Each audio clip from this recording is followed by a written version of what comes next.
My name is Steve Ellisberg, President of Aviation Training Center. Last week, Dave Bowman got his private pilot license. I was his FAA examiner. He called me last night and told me he was planning a trip in the mountains to fly from Denver, Colorado to Aspen, Colorado. He wants to review emergency procedures and get some insight on how he can handle unexpected situations. Dave, anything that you specifically want to go over? I'm planning a trip up into some pretty rough terrain, and a lot of it's uninhabited, and I was a little bit concerned about flying over areas like that. It's a new experience for me, and I thought I'd better come talk to you about some emergency situations that might arise. Okay, Dave, when I got your call last night, I kind of had to think a little. I've really never had a request to sit and go over emergency procedures with a student. You're not a student, you're a private pilot, but you're my student. So I put together 7 items that I want to cover with you, but I think I'm going to quiz you, see what your knowledge is. A lot of this information comes out of the Airman's Information Manual and the Flight Training Handbook. There's other publications on emergencies, plus a lot of this comes from experience, of which I have more than you, which is why we're here. And I'm going to want to talk to you about flight planning and diversions to alternates. Okay. I'm going to go over using your radio and getting radar assistance and who to talk to when you're having problems. We'll talk about the 4 or 5 C's, what you do when you're lost and you know you're lost. We'll go into emergency approaches and landings. You mentioned uninhabited areas. We'll talk about the mountains or fields or flatlands. What we'll discuss would apply to any terrain. We'll go into survival equipment, ditching procedures in case you happen to end up over water with a problem. We'll talk about mid-air collisions, which isn't a specific problem for someone flying in uninhabited areas, but I sure feel it belongs in a discussion on emergency procedures. Plus, I'm going to give you a good feeling for the terms immediate action and book procedure. Okay. Some items we always start from memory and need our immediate attention, like a failure after takeoff. Some items, like a fire in flight, when we're 10,000 feet above the ground, we have more time to sort things out, and we want to see what the manufacturer has to say. All right. So first, we'll talk about flight planning and diversions to alternates. Okay. First, we're going to give the theoretical information. We're going to have a little ground school or a pre-flight discussion with Dave. Then we're going to go flying and look at some actual emergency procedures from the air and how decisions are made in the cockpit. Dave, I'd like to first talk to you a little bit about flight planning. Do you know what a flight plan's for? There's really only one purpose for a VFR flight plan, and what is that? A flight plan would be to let people know exactly where you're going and the route and the time that you're expected to be there. So I guess it would be important when we file a flight plan to stay over the route we file? That's correct. If we have to alter our route, especially in mountain flying because of unexpected weather, and there's no accurate forecasting of weather in the mountains, who would you contact? Contact the flight service station in the area. Okay, and we're going to look at your line on the chart that you made from Denver to Aspen and see specifically who we could contact, if we can even contact anyone. Okay. What do you think are some of the considerations on contacting people in uninhabited areas or in mountainous terrain? Definitely my altitude. I'd want to be a little bit higher, or consider, if I wasn't, who I could contact and maybe who I couldn't. You think you're going to get radar coverage in a mountainous area? I doubt it. Okay. You think you'll even have any communications with anybody on the ground? I'm sure there'll be spots where I won't have any communications with anybody on the ground. Well, then you brought up a good point. Let's just say flying in the mountains, all of a sudden you do have an emergency, and you can't contact anyone on the ground. Who could you contact? Can you contact anyone at all? Well, I can probably get in touch with someone that's up in the air, possibly. And how would you do that? Or give me some ideas on what you would think if all of a sudden you were thrown in this situation, who you would try to contact that might be above you. Well, if I'd done some pre-flight planning that had included center frequencies, possibly contacting the center in the blind. Okay, you mentioned a term center. What do you exactly mean when you use a term like center? Okay, there's controlling agencies at spots other than terminal control areas. Okay, you're talking about IFR flight? Yes, Okay, so in instrument flight, the United States is broken up into different sectors, and different sectors control different areas, large areas, of sometimes several states in size. In that, you might want to try to get a hold of one of those, is what you're saying? Yeah, possibly get a hold of one of those, and if not, possibly getting a hold of an aircraft that's at a higher altitude. Okay, and getting a hold of an aircraft at a higher altitude sounds like a real good idea, and maybe using a frequency that you know he uses on instrument flight in a specific area could be a way to reach him. Exactly. It wouldn't be exactly a procedure outlined in the Airman's Information Manual, but it would be a way to contact another plane. Now, if that would fail, or you didn't do that planning ahead of time, finding out what some of the IFR frequencies were along your route, what other frequency could you use? Well, I could use 121.5. There'll be someone monitoring that. But that would be in the case of an actual emergency, possibly. Well, we're talking about a real emergency. You're in trouble, and you need to talk to someone. Or you need to amend a flight plan, which is important too. So don't be That's afraid correct. to pick up the radio and use 121.5. You don't need to specifically declare an emergency, but you're trying to contact someone. Some civil airlines guard 121.5 and many of them don't. Some pilots with 2 radios in their aircraft flying cross country guard 121.5, some don't. All military traffic guards 243.0, but we don't have that in our airplane. So I guess 121.5 or a known frequency that someone would use would be a way to contact an airplane that's up higher. Okay. Okay, I was wondering, a lot of my friends won't fly on flight plans if it's in a local area or within the state. I was wondering why you considered that such an important part of flying.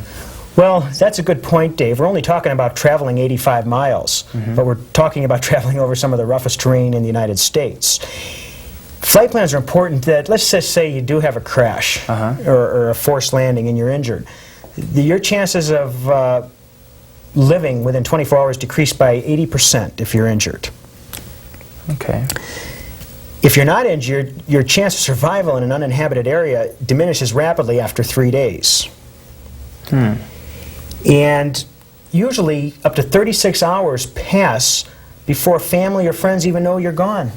I mean, no one knows the minute you have a problem that you have a problem. That's true. You're just not around. Someone finally is going to figure out you went flying. So the flight plan is important to identify where you're going to be and when you expect to be there, because within 30 minutes after your proposed ETA, estimated time of arrival, if you don't arrive, they'll start a telephone search.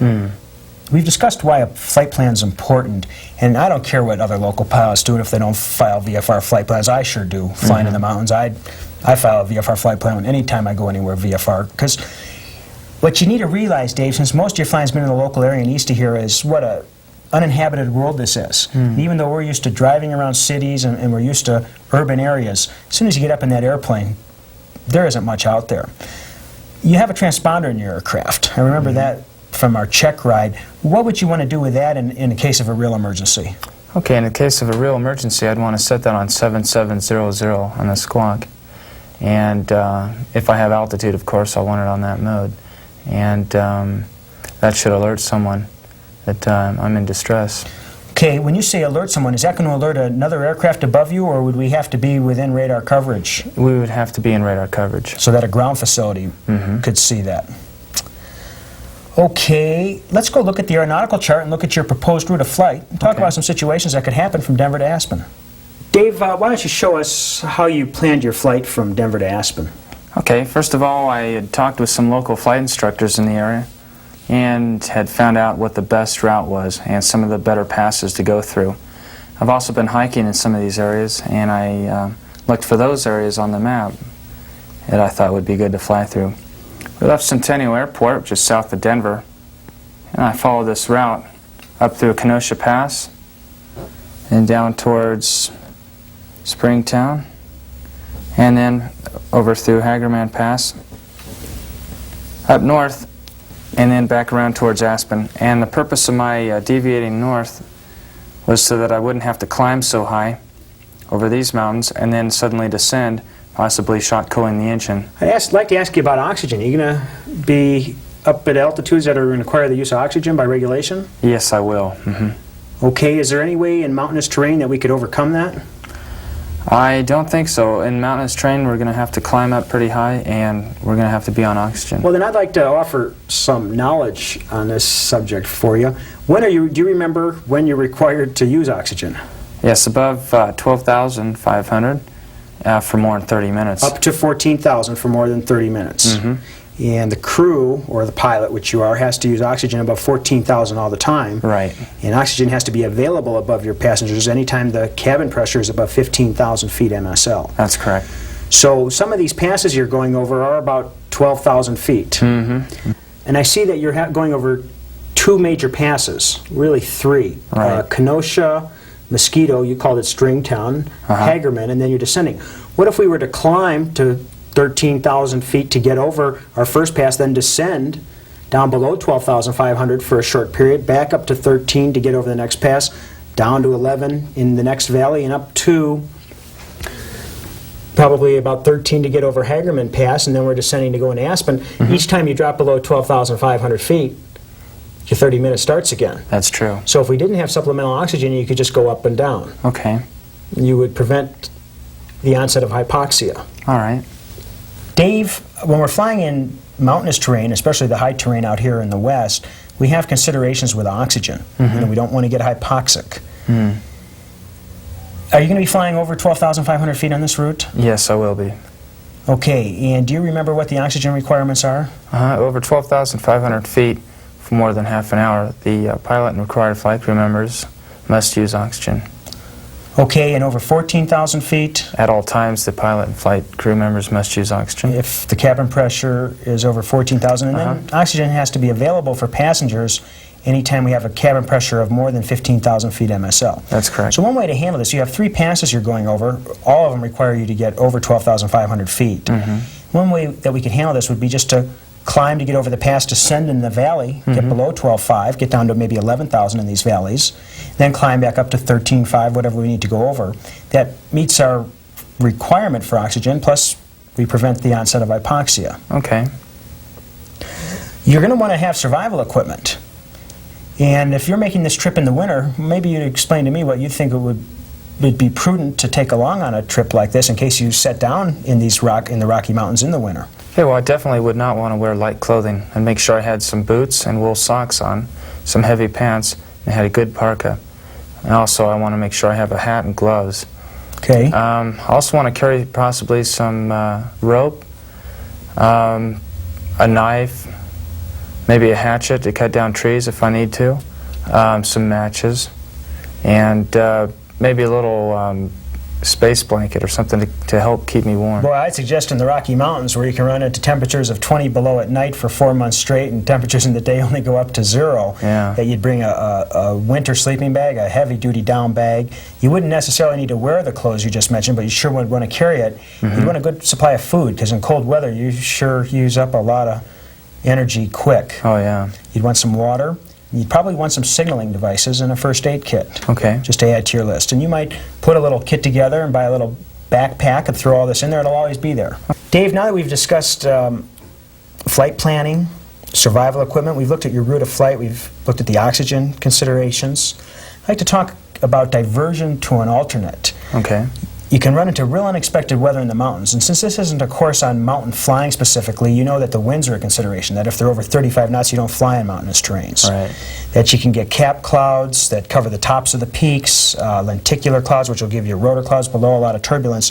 But I'm not specifically going to discuss that, but I would like to get into diverting to alternates. Let's say somewhere along your route you found out you couldn't proceed anymore, and your airplane's very limited, the 172 you fly, to getting up much above 14 or 15,000 feet. You're not going to get it much higher. Right. If you had to divert to an alternate, what would you do? Well, before I would begin the flight, I'd want to check out the other airports in the area. Okay, once I'm airborne, I will consider which airport would be easiest to get to. I'd also consider which way the winds are blowing, if I was low on fuel, or if I had to cross some other passes and peaks. Good. Well, you brought up a good point, is that you'd be very aware of the other airports along your route of flight. So that if something came up just weather-related, you could stop at another airport, just land the plane until the weather got better. But now, since this course and this subject that you wanted me to cover is on emergency procedures, let's talk about what happens when you really have a critical problem. Okay. What if you have an engine failure in the mountains and you're over really rough terrain? Let's say you're over a forest and you're going onto the leeward side of a hill. You're facing a hill and your engine quits. What are you going to do?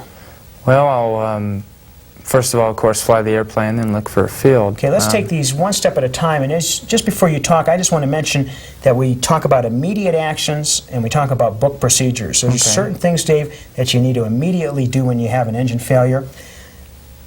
Other types of problems give us more time where we can look at the aircraft manual to decide how we're going to handle the problem.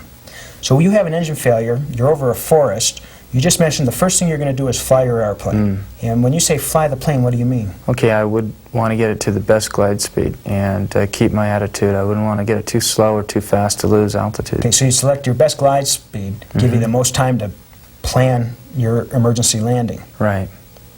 What's the next thing you do? So we have number one is fly your plane, establish a glide. What's the second you would do? Second thing I do is I look for a field to land in. Okay, well, we're over trees. Okay, so I would want to look for a spot that would be best for landing in. Okay, and since no spot's going to be very good, landing into the wind and uphill might help a little. Landing in the trees, there have been a lot of stories about if you can put both wings into the trees, you know, you can save the cabin. Right. But these trees out here are 75 feet tall, and even if you survived landing in the top of the trees, that vertical fall, the G's would really let you have it. Oh, yeah. So that isn't a real good way. We kind of don't have a lot we can do. Right. You're going to want to, but in every mountain valley, or every mountainous area ends up in a valley, and you probably would find a better spot in the valley or at the lowest elevation than you would on the side of a hill. Okay. And something you might not see at a higher elevation or altitude might show up real nice in a riverbed or a place you might be able to set it down. Okay. Some of the things you want to know as you approach to land in such a bad situation is you want to land upright and at the slowest possible speed with full flaps. You don't want to try to make any turns near the ground unless you see that you're going to hit an obstacle and you really made a bad decision. Let's now look more specifically at emergency approaches and landings. Okay.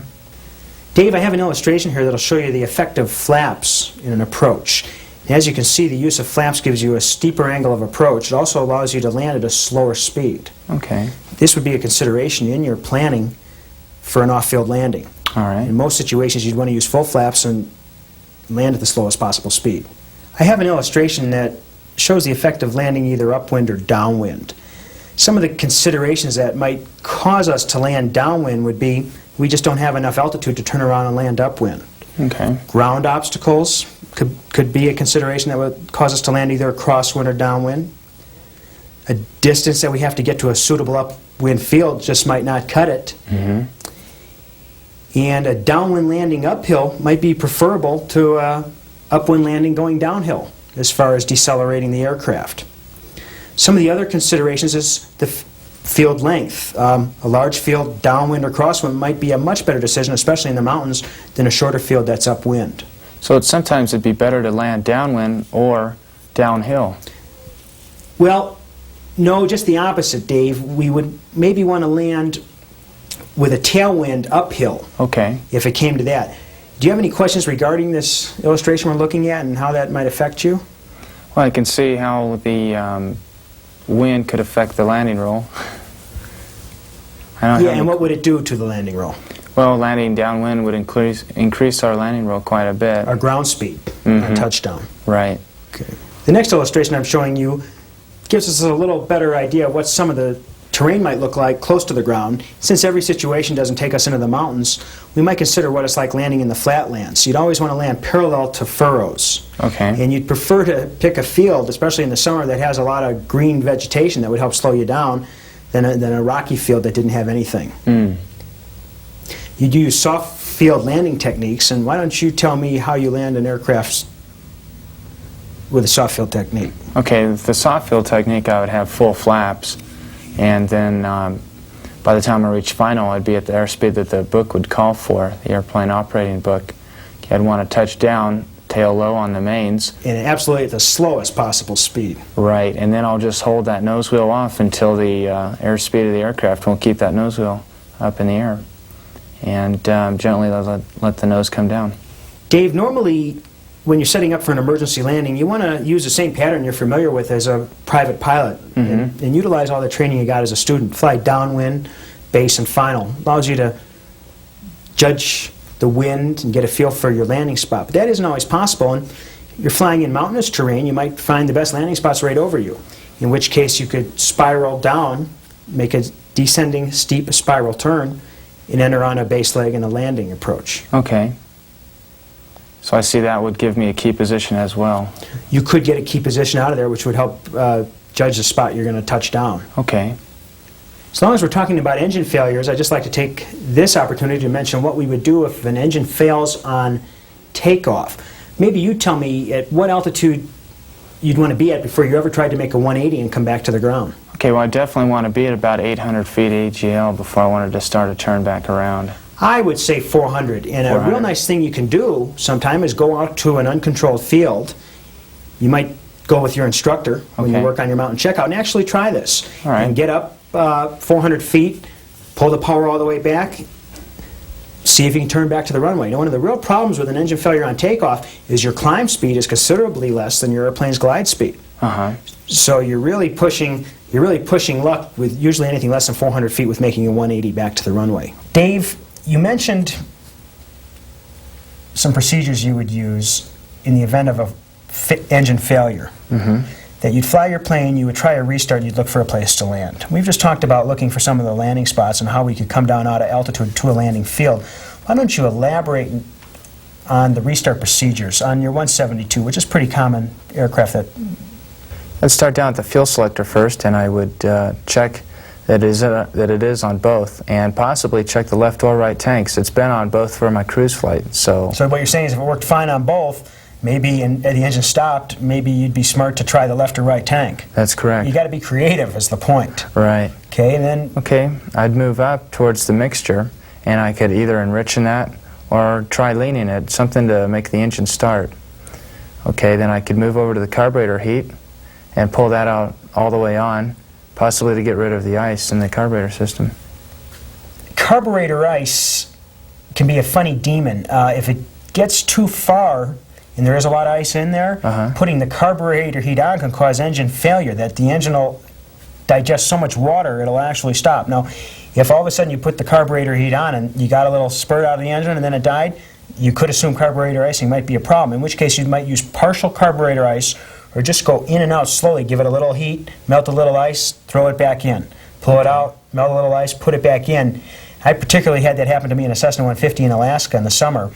And the way I didn't know I had carburetor ice, all of a sudden the mixture control seems to affect the RPM by 1,000 RPM at a low elevation. I'm going, wow, mixture control finally works after all these hours in the plane. Well, what was happening is the throat of the carburetor, the venturi area, was closing up. The mixture control affected the operation of the engine because there was less air. So a leaner mixture gave it more power. Well, all of a sudden I realized I had a problem, and I pulled the carburetor heat on and the engine died altogether. So what I did is it doesn't say to do this in the book, but I just used it as I needed it to get rid of the ice, and used what I needed to prevent more icing from happening. So you'd go and you would try carburetor heat. Still nothing's worked. What would you try next? The next thing I would try would be the magnetos, left, right, and see which one would work. It's been on both. So and it isn't working on both. Right, and chances are I could operate the aircraft on either left or right. Okay, and if one of your problems was just a rough-running engine, it could be because you blew a mag, or you had a problem with one set of the mags. There are two. They run independent of each other, which is the whole purpose of them. Right. And you might find you could do just fine with just a little loss of power operating on one mag instead of both. Okay. Anything else you would do? I would check that the primer is in and locked, and then I would check that the master switch is on. More than once, pilots have found that if the engine failure is fuel-related, that the primer can actually be used, pushing it in, pulling it out, letting it fill up with fuel, and pushing it in to get gasoline to an engine. I see. Okay. When some other blockage exists in the fuel line or the fuel system to prevent it from taking on fuel. Okay. So you might even, if all else fails, just pull the primer out. You'd want your mags on both, probably, because that wouldn't be your problem. And let the primer fill up with fuel, push it back in. If the engine spurts, at least you're going to have a limited amount of power to make a precautionary landing. That's true. Or a forced landing. How can you identify wind on the ground? We sure don't have a control tower or a flight service station in a situation like this to tell us what the surface winds are. Can you judge them?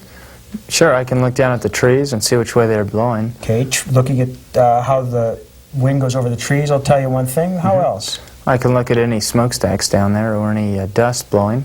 That would be a way to find the wind. As you mentioned, the trees moving, grass, tall grass would do the same thing. What else could you use? Ripples on water surfaces. Water. Why don't you more specifically tell me what the upwind and downwind side of a pond or an area of water looks like? Okay, the upwind side would be all blown and rough, and the downwind side would be calm, just on the side of the lake where the wind's blowing. I think the upwind side would be calm. More calm. Okay. And the downwind side would be more rippled. Okay. And you can see that anytime you fly, you might take a look. All right. Yeah, so as long as we're talking about water, let's say you were flying over a large body of water and you had to ditch the plane. Before you'd ever make a trip like that, you'd carry survival equipment and flotation equipment. Some of the considerations for landing is if you have a retractable gear airplane, generally it's preferable to make a gear up landing. Okay. If you have fixed gear, like your Cessna 172, you're going to want to slow to your slowest possible speed. This might be a good time to talk about how we prepare the aircraft for a forced landing. Okay, we've talked about how we're going to restart it. We've talked about how to descend. We've talked about emergency approaches on landings. Now we're committed. We're going to have to touch down, let's say, either on water or land. What are you going to do inside the cockpit to prepare for? Okay, if I'm committed and I'm having to touch down, I'm going to turn the fuel off. I'm going to get my flaps set if they're needed, which I'll probably use full flaps. Sure. Okay, then after that, master switch goes off, all electrical's off.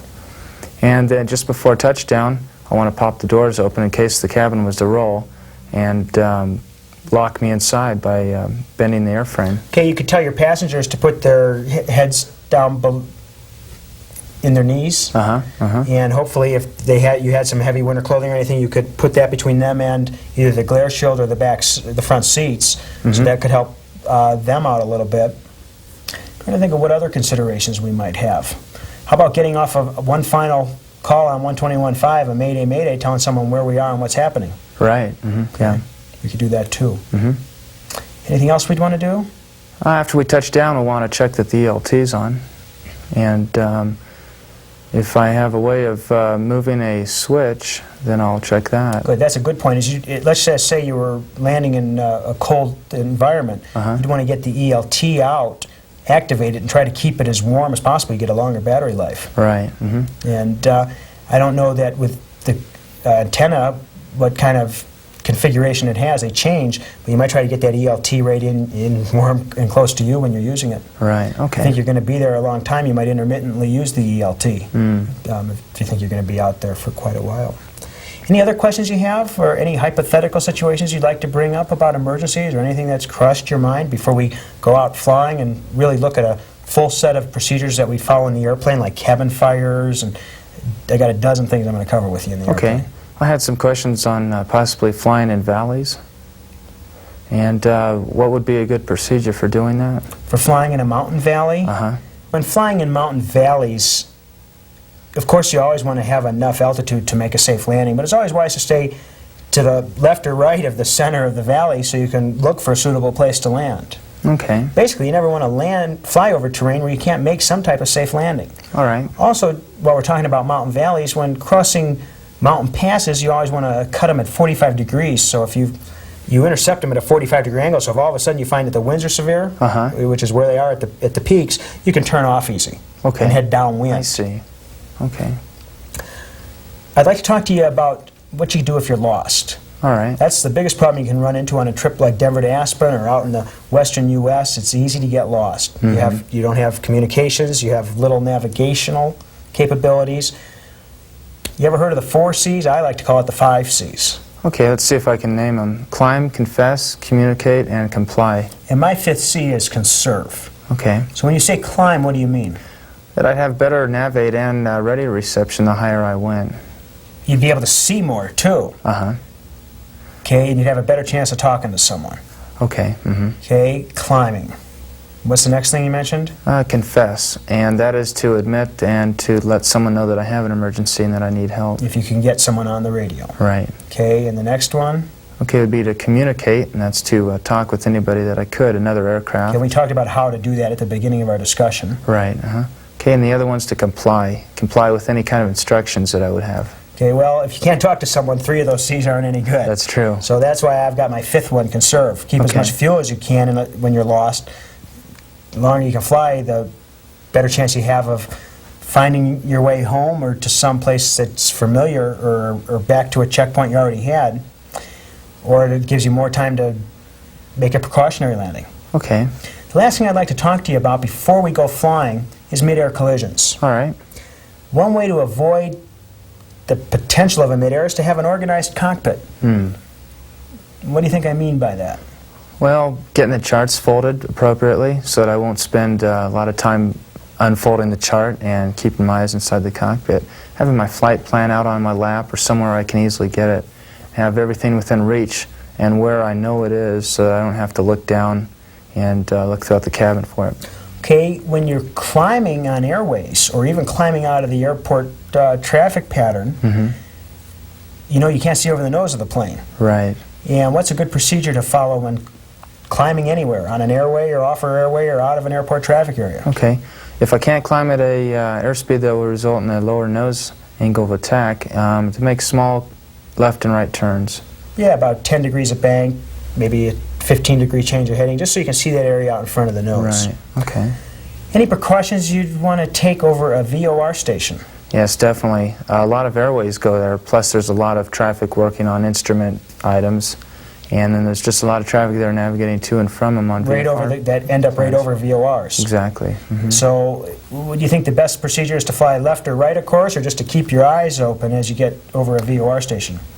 Well, I would guess possibly right of course a little bit, and Wrong answer. okay, left. Keep your eyes open. Keep your eyes open. Okay, I was going to say and keep the eyes open. Just keep your eyes open. Don't Okay. fly off course intentionally. Okay. Use of the hemispherical rule. When I mention hemispherical rule, what am I talking about? Okay, that's the VFR cruising altitudes, or they could be IFR, but for us it'd be VFR above 3,000 feet. You'd have to comply with those. The first one would be odd, from 180 to 359 degrees magnetic course. I'd cruise at even thousands plus 500. The next one would be from 0 to 179. I'd cruise at odd thousands plus 500. And by staying at these specific altitudes, there's less of a chance of running into traffic in the opposite direction or IFR traffic. That's true. Let's talk a little bit about right-of-way rules. I'm going to give you a model airplane here. All right. And I've got one here. Maybe I can quiz you. Who usually has the right-of-way? The person towards the right. And do you know why they came up with a rule like that? I don't know. Let me help you out. It's easier for him to see you. Okay. He's sitting over here. Mm-hmm. You're sitting over here. Uh-huh. So you give him the right-of-way. There's a better chance of him being able to see you. Okay. What if we're approaching head-on? Okay, head on. Each aircraft should deviate towards the right. Okay, let's do that and see how that looks. Okay. Okay, so both aircraft go to the right. Okay, I'm flying I've got a Malibu here and you have a Mooney here. I'm a little faster than you. Uh-huh. If I want to overtake you, Uh-huh. Okay, the aircraft that's being overtaken has the right of way okay, and I'll overtake to your... to the right. Actually, yeah, to my right. Okay, let's just say, what happens, do you know what the visual signal is that tells you you're on a collision course with another aircraft? I believe if the aircraft doesn't seem to change its position in the windshield that you're going to hit him. Or if he appears to get a little bit... Well, if he appears to get a little bit lower, he's going to go below you. Okay, but the point is if he sits in the windshield at a spot and doesn't tend to move but gets larger, he's on a collision course. Right. Let's talk a little bit about night. We have green on the right, red on the left, and white on the tail. Okay. The sailor named Red left the port. Red, port, red's on the left, green's on the right. It wouldn't be right to have red on the right. I see. Okay. Okay, some ways to remember it. Now I want to show you how these planes pass. If you're in the Mooney and I'm in the Piper here, if you see an aircraft light at night, a red light, Uh-huh. what does it tell you? Okay, the red light passing from my right to the left would show that the aircraft is passing that direction. It would be passing from right to left. And then if you saw like the white light on the tail and a green light at night, you'd know he was passing in which direction? From my left towards my right. Now if you see a green on your left and red on your right at night, what does that tell you? That would tell me that he's right on in front of me. On a collision course. Right. Then if you see at night just a white light Uh-huh. on the tail and maybe red on the left and green on the right, you would know that That he's passing in front of me, or is in front of me. he's passing ahead of you. Mm-hmm. Can you tell me any techniques you would use for scanning during the daytime? For scanning during the daytime, I would move from my left window to the center window slowly, and then to the right window, and then back. And I wouldn't move too quickly. I'd want to check up above me and down below me, as well as in the horizon. Okay, how about at night, using your vision? Okay, at night, I understand that it's real important not to stare exactly at bright objects or at targets ahead of you as such. You don't want to specifically stare at the item you're trying to see. You want to use off-center viewing and use your peripheral vision to spot things at night. Okay. Mm-hmm. Move your eyes slowly around the horizon, looking for traffic. One of the real important ways to avoid a mid-air collision, especially when you're practicing flight maneuvers, is to use clearing turns. Right. And also to use the traffic patterns that are in effect at different airports. Some are non-standard, which require right-hand turns, and then standard traffic, of course, is left-hand turns. Okay. Hey, there's one more item I'd like to go over before we jump in the plane, and that's unusual attitudes. I have a little panel mocked up, and we'll just review unusual attitudes quickly, then let's go flying. Okay, great. Dave, I've placed my needles where I want them to show you a specific flight situation. What do you see here? Okay, I see that my airspeed's low. My attitude indicator shows that I'm in a nose-high climbing left-hand turn. My altimeter, that isn't really important. My turn coordinator will verify that I'm in a left-hand turn. And then my vertical speed shows that I am in a climb. Turn and bank shows you? My turn and bank shows that I'm in a left bank. Okay, so if you find yourself in a real nose-high attitude and your airspeed's down right about stall there, what's your immediate action? Okay, now I do these at the same time. However, I'd add power first to prevent a stall. Then I would lower the nose, and then I would level the wings. Okay, which of those items would you think would be the smartest thing to do first? The smartest thing would probably be to get full power in there and bring the nose right on down. Well, I think full power is going to cause the nose to go up further. Okay. So I think the smartest thing to do is immediately put the nose down to a level flight attitude. Okay. As you're doing that, you could come in with power. You might have full power. Right, that's true. Then you would go wings level. Okay. Tell me, what situation do you see here? Okay, in this one I'm in a steep diving right-hand turn. The airspeed is picking up fairly rapidly. The attitude indicator shows that I'm in a diving right-hand turn. I noticed by the altimeter I would assume that I'm losing a lot of altitude fairly quickly, so I could expect that to be showing that. My turn and bank coordinator shows that I am in a right bank. Heading indicator would of course change as I turn, and the VSI is showing that I'm descending fairly rapidly. Okay, so we're running into a pretty critical situation. That's correct. The first situation we were approaching stall. Now we're approaching high airspeed, which can structurally damage our aircraft. What's your first immediate action you're going to take when you see this situation? First one would be to reduce the power. Next one would be to level the wings, and then I'd bring the nose up to level. Okay, that's a little different than the procedure we talked about with the nose-high attitude, in which case we wanted to lower the nose first. Correct. So I would say, yeah, you pull the power out and start to level the wings at the same time, then bring the nose up to a level flight attitude. How do you know when you're passing through straight and level when you're recovering from an unusual attitude? Okay, when the VSI reverses its trend and the altimeter needles stop. Okay, when the instruments, well, I'd say when the airspeed and the VSI and the altimeter, all three reverse the trend that they were at, and that's the point at which you're coming through straight and level. Okay. Let's go flying, and I think some of the things we discussed will make more sense. We're going to do emergency approaches. We won't do an emergency landing. We're going to keep safety as our prime consideration on the airplane, especially practicing emergencies. We can look at some of the services that might be available with radar and talk about that once we're up in the air. Okay, great. Let's go.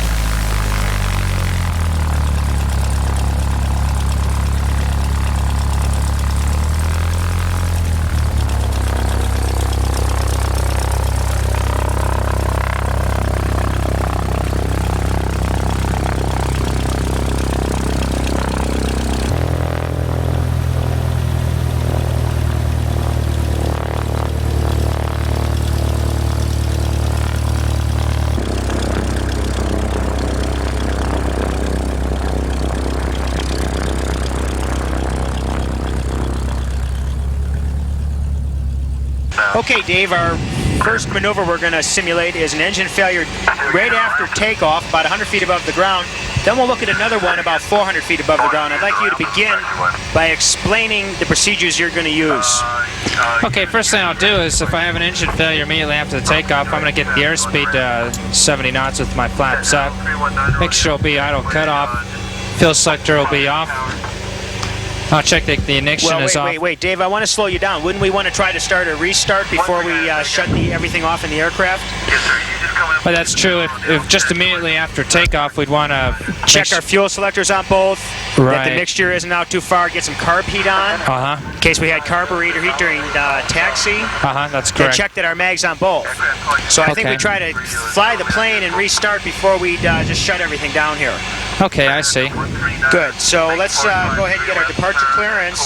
We'll take off, and then we'll look at what kind of situations we run into on a power failure right after takeoff, and then about 400 feet above the ground. Okay, great. I'll switch to tower frequency now, 118.9. And I'll give them a call and tell them we're ready to go.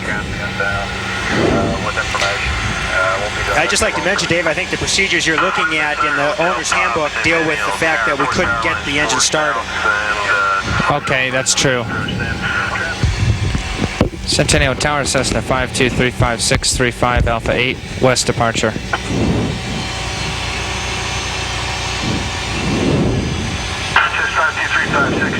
Tower, west departure, approved, runway 35, right, clear for takeoff. This is just a normal takeoff. We're going to want to see what the pilot's going to see 100 feet above the ground with an engine takeoff, with an engine failure.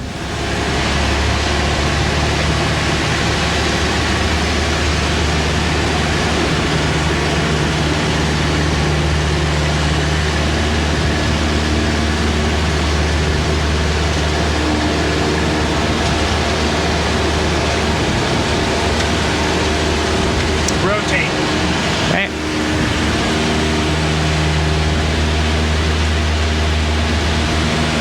Okay, Dave, why don't you just point the nose down and let's take a look and see what it would look like if we lost an engine here. All right. Okay, go ahead and continue your climb. I see if we lose an engine on an 8,000-foot runway, what would you do? If you're only 100 feet above the ground. Okay, with this much runway, I'd just go ahead and land on the remaining runway. Sure, we have plenty of runway left. That's true. Now when we get to 6,100 feet, I'd like you to pull the power back to about 2,000 and we'll take a look at what would be available if we had an engine failure about 400 feet above the ground.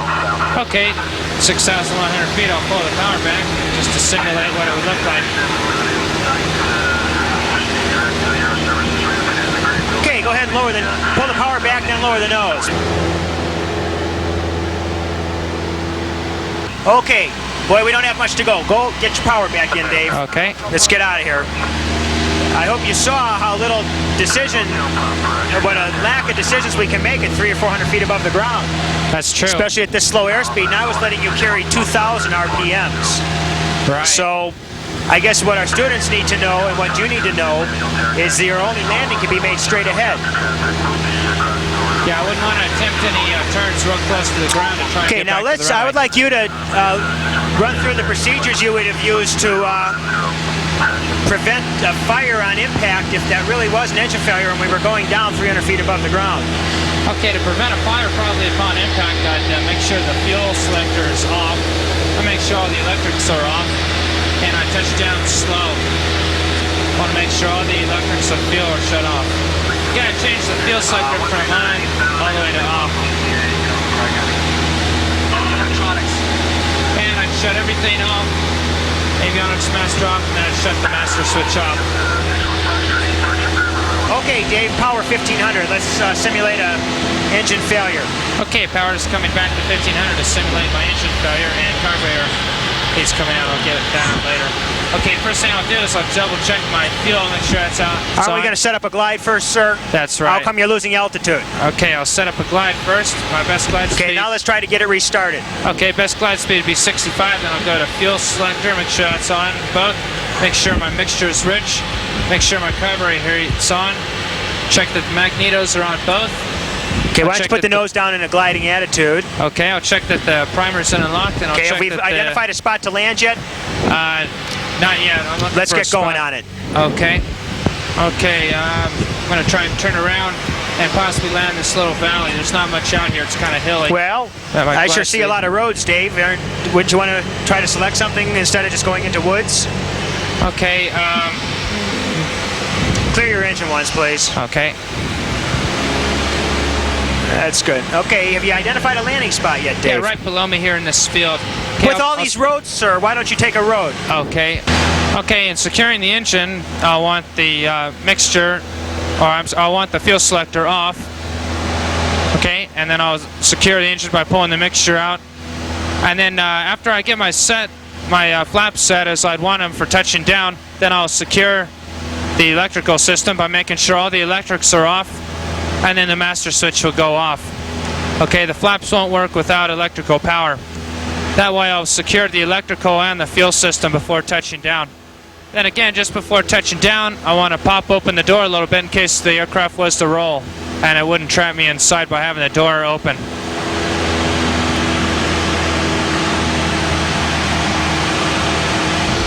Okay, Dave, we're in the Rocky Mountains here, the foothills of the Rockies west of Denver, and we're crossing a pass. You might explain what you're doing. Okay, I'm crossing this ridge at a 45-degree angle in case anything was to happen and I couldn't make it across the ridge. I could easily turn left a little. What do you say about your weather today, Dave, up ahead? How's it look? It's not VFR, so I'm going to have to make a 180 to turn around. At this point, okay, lower your nose a little. Okay. Don't go out in front. Now make 180. Okay, I'll just simply make a 180 here to get out of these conditions. Don't descend at all. Okay. No descending. And I'll keep my turnaround. This looks real nice, Dave. We're kind of in a marginal condition here. That's Don't correct. descend, please. Please hold your altitude, Okay. Dave. Because if you get a Altitude. downdraft over here, it's going to knock you in the side of a hill.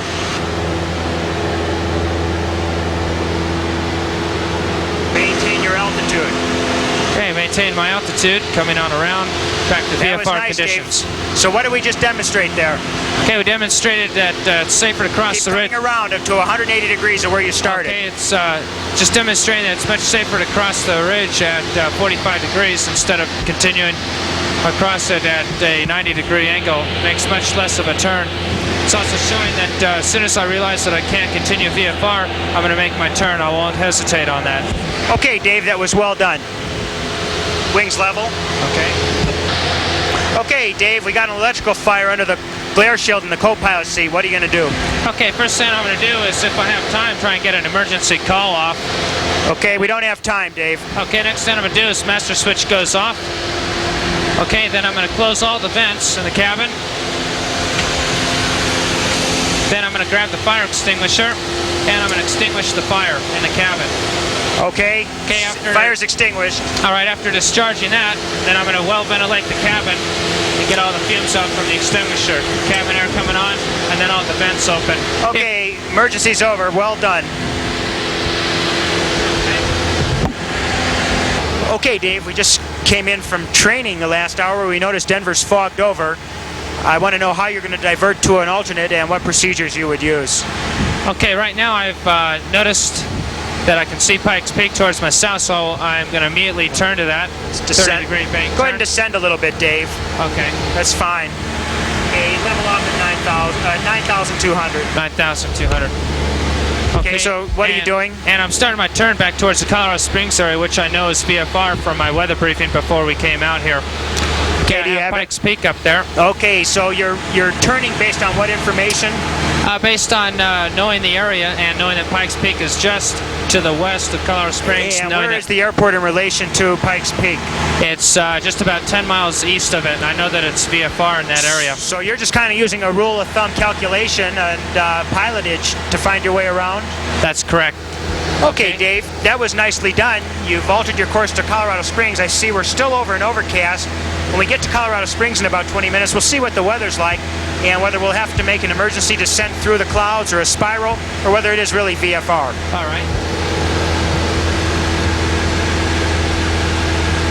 Okay, Dave, we just arrived over the Colorado Springs area and we see that there's kind of a nice cloud deck, but we have a hole to our left. Why don't you turn there? All right. And let's do a descending spiral to VFR conditions. So we're not going to break any VFR cloud requirements up here, but I think we have an adequate hole and it's a safe enough situation.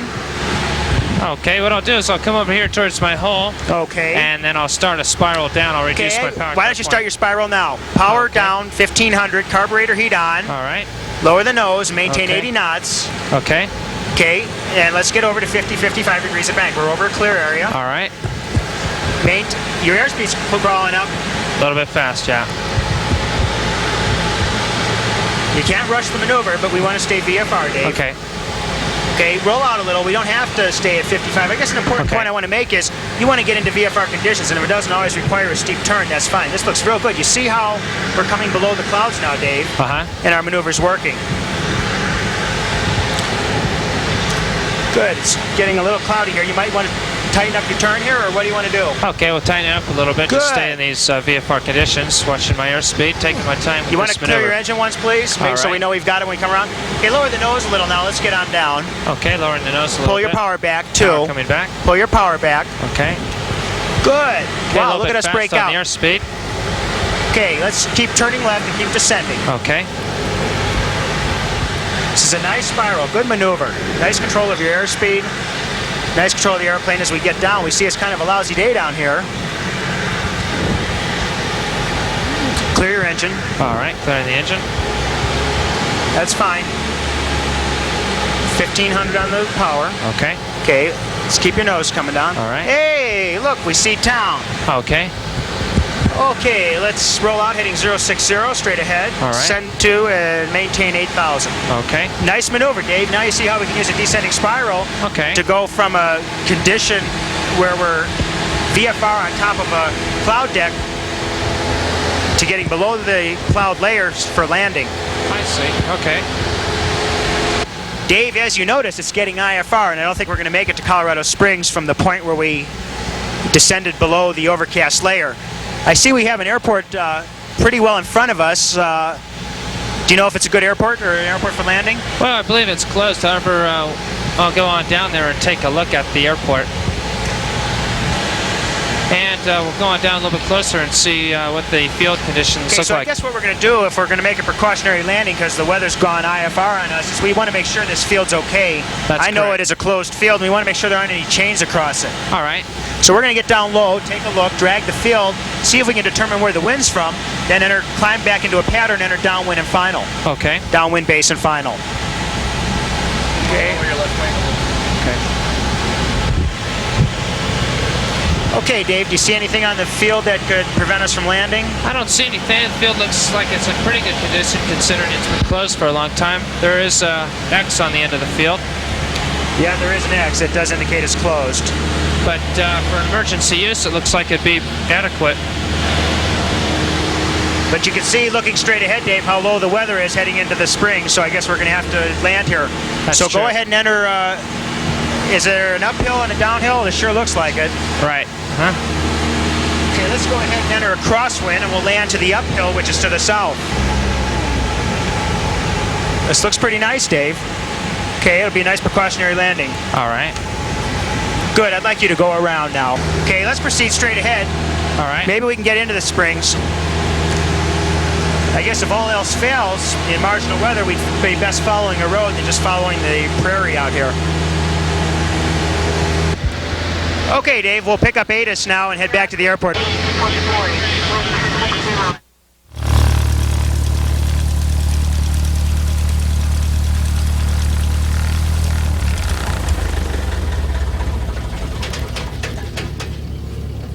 Well, Dave, I'd like to talk to you about a couple of our procedures. One was looking for your spot in our forced landing west of here.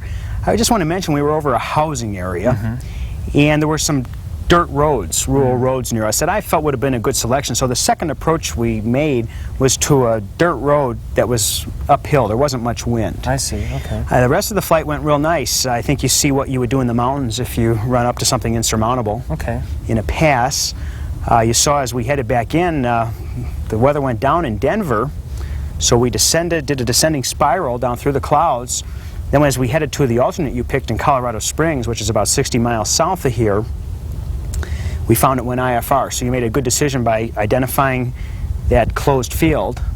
You dragged the field, make sure there weren't any chains up, and we were in a position to make a nice precautionary landing. You have any questions before you take off on your trip to Aspen? Can't think of any. I thought the diversion over the hills was real good. I thought that'd be an invaluable experience for my mountain flying.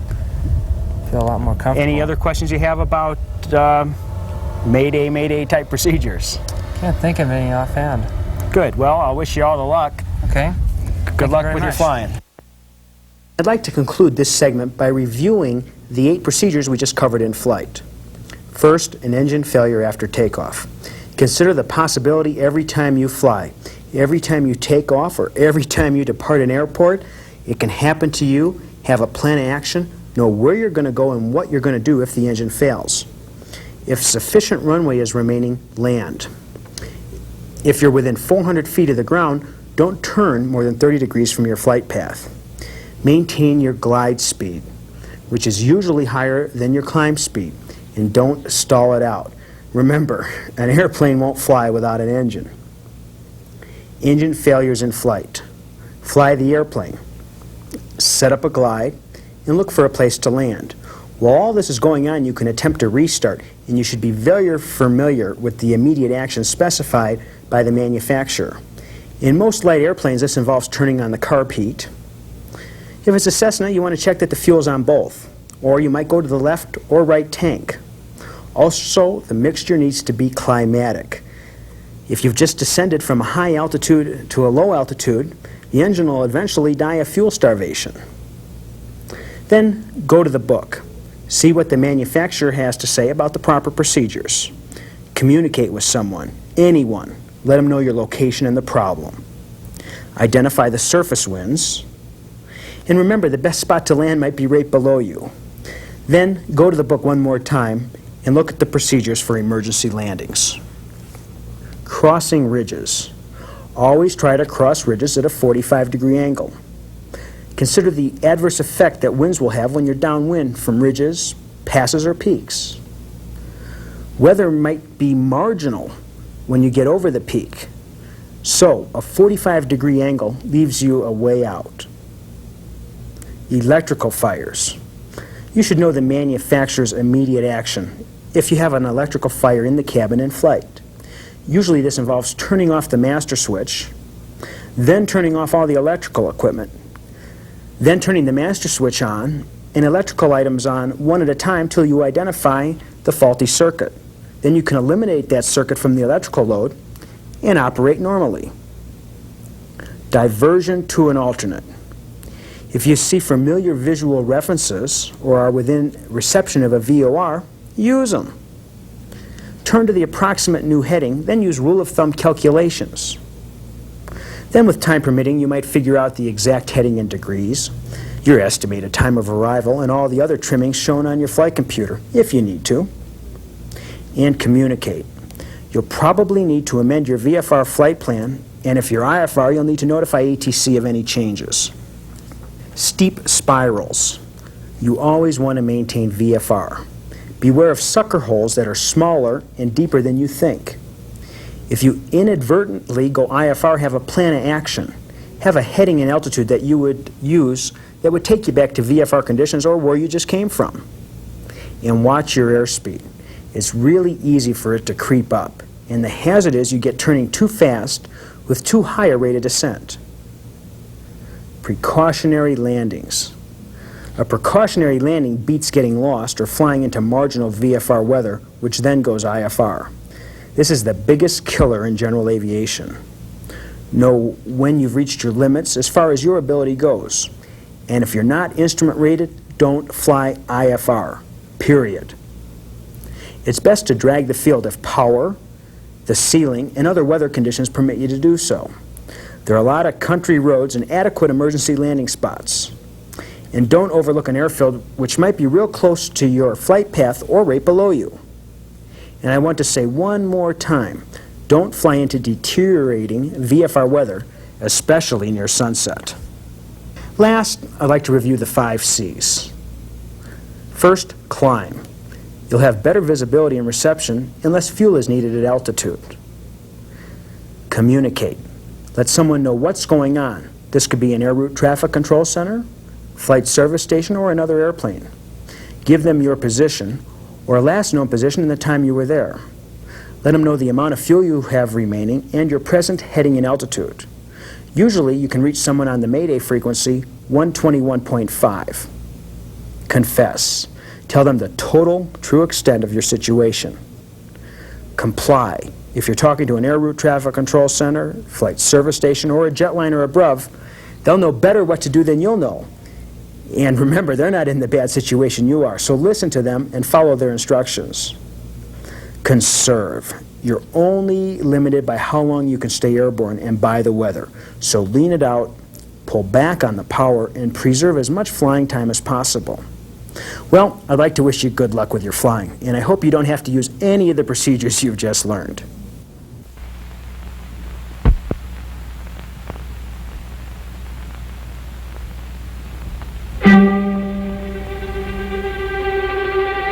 The aerobatic pilot is able to perform flawlessly, even when he knows nothing of the physiological limitations of his inner ear, so long as he has visual reference to the earth while he scans from side to side.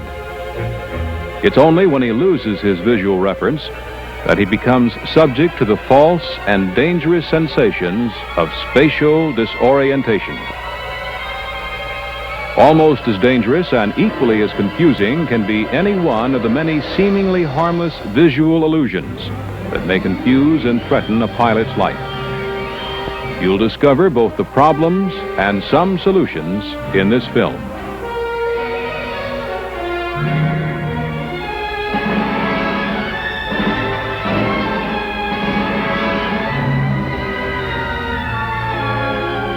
The two main causes of pilot disorientation are either vestibular, referring to the inner ear, or visual in nature. We begin with some visual illusions which can affect every pilot, whether he has his instrument ticket or not.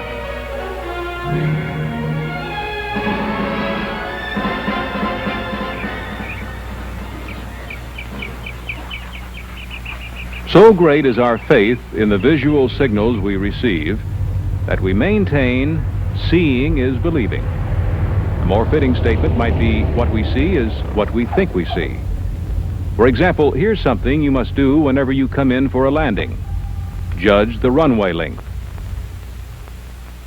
Looking at the two lines, AY and AX, how much longer is AX? Before answering, let's remove the surrounding terrain. They're actually identical. The only problem in the air is that you can't eliminate the background, and it influences your judgment of what you see. These visual illusions can be observed in many ways. Do the lines A and B look parallel? They are. Your eye bends them. And the fact that your brain is conditioned to think in terms of perspective can play tricks with your ability to discriminate height differences. This one, of course, is a classic. Which post is the tallest? By now, you have the pattern. They are all the same height. How about this one? It introduces another factor, light, or more correctly, shadow. The three large mounds, when turned over, mysteriously appear to have been dense all the time. Actually, all of these aspects of vision, perspective, depth perception, shadows, are critical to the task of flying. They're the visual cues your mind needs and uses to make a successful landing. When landing in the high country, for instance, what looks and feels like a normal glide path, especially at night, may be entirely inadequate if the runway has either an upslope or a downslope. A normal approach to a level runway is about a 3.5 or 4 degree angle, right? No particular problem. However, if you were to use your normal perspective to set up an approach to an upslope runway, you'd be dragging the trees and perhaps not make the runway at all. And if you set up your normal approach to a downslope runway, your glide angle would be excessively steep, and you might very well overshoot because of excessive airspeed. How about the problems of visual cues at night? Here's a simulated runway with lights of different intensities as we turn on final. Most pilots would feel that the aircraft would be level about now. Actually, it's quite a few degrees off, enough to give trouble, particularly in a crosswind. How about the stars at night? Every pilot has mistakenly lined up on one sometime or another. Or the slanting cloud formation that's had you flying in a banked attitude or climbing toward a fictitious horizon. A thoughtful glance at the turn and bank would have told this pilot he was flying with one wing low. And to keep going in a straight line, he was holding opposite rudder. The slip indicated here tells the story. The list of visual illusions is seemingly endless, but the solution is quite simple. Be alert to situations that are potentially disorienting, and then when they seem to contradict your visual sense, do what the gauges say. Trouble really begins when there are no visual references. When we're on the ground, the combined input from several senses tells us which way is up. Sight gives us a frame of reference. we can see where we are in relation to fixed objects. Feeling gravity's pull on our muscles and joints tells us which way is down. And special parts of our inner ear help give us our sense of balance and orientation. In the absence of visual cues, accelerations can be confusing. Their tugs misinterpreted as gravitational pulls. The result is often disorientation or pilot's vertigo. That's why, without adequate instruments and the ability to use them, a pilot should avoid situations where visual references are obscured. No smart pilot would take off in instrument conditions without an IFR rating and the right equipment. But it's the brief and hazardous exposures to IFR conditions that you think you have enough experience to handle that can lead to tragedy.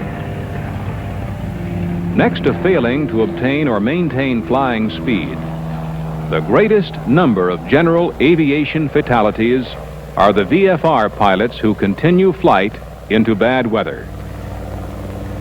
So your best protection is to avoid those perilous weather conditions. And if you do get caught briefly, have the discipline to believe your instruments, not your impulses. We know that when you're getting signals on 3 different sensory channels resulting in a message contrary to what your instruments say, it takes a lot of discipline not to react instinctively. This simple demonstration will change the mind of any skeptic who believes he's immune to the effects of vertigo. You indicate with the stick the direction that the body sensations tell you that you're turning. To avoid motion sickness and to cut out outside lights and visual reference points, we will blindfold you, and you'll be looking at some blue lights. I'll spin you to the right, but at all times indicate the direction that the body sensations tell you that you're turning. And you can experience most of the sensations of vestibular disorientation right on the ground. The best way is to attend a local accident prevention clinic. Notice he indicates that he is slowing down. Stopped. Now he indicates that he's turning to the left. Now at this point, I will accelerate you to the left. And you're really turning to the left now, aren't you, sir? Yes. Would you remove your hood? Unbelievable? Yes, it is. Yes, it is unbelievable. But by looking at the remarkable mechanics of the inner ear, we can learn how it was able to confuse our subject. We'll be looking at only one set of semicircular canals, although there is a set located on either side of the head, just inside the ear, at about eye level. The 3 canals, each in a different axis, correspond to the roll, pitch, and yaw planes of any good gyro. Let's look at the movement of just one axis as an example. A cutaway of the canal, which would sense angular accelerations in yaw. Shaped something like the shell of a snail, the canal is filled with the fluid. Microscopic hairs embedded in the cupola sense the movement of the fluid. Let's see what happens in our subject's inner ear when he's rotated. Due to inertia, the fluid in the canal lags behind the rotation, thus bending the cupola, and the vestibular nerve transmits a clockwise indication to the brain. As the rotation approaches a constant speed of about 15 RPM, the fluid slowly begins to catch up, all the while giving the impression the subject is slowing down, a false sensation. Had he been kept at a constant 15 RPM for several moments, the cupola would have returned to the vertical position when both fluid and canal rotate at the same speed, giving another false sensation, that of no motion at all. Deceleration causes the subject to sense a counterclockwise turn due to the cupula's tilt in the opposite direction. And when he stopped suddenly to 0 RPM, the fluid continues to rush onward, bending the cupola all the way over, indicating a violent turn to the left.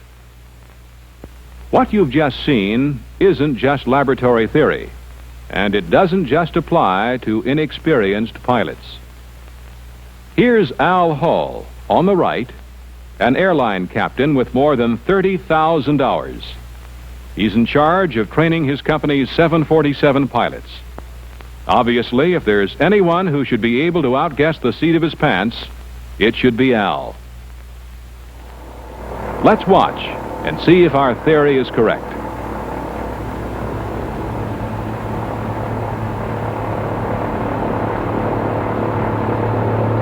Al, this probably isn't like flying a 747, but It's a lot of fun, though. we have some of the same problems.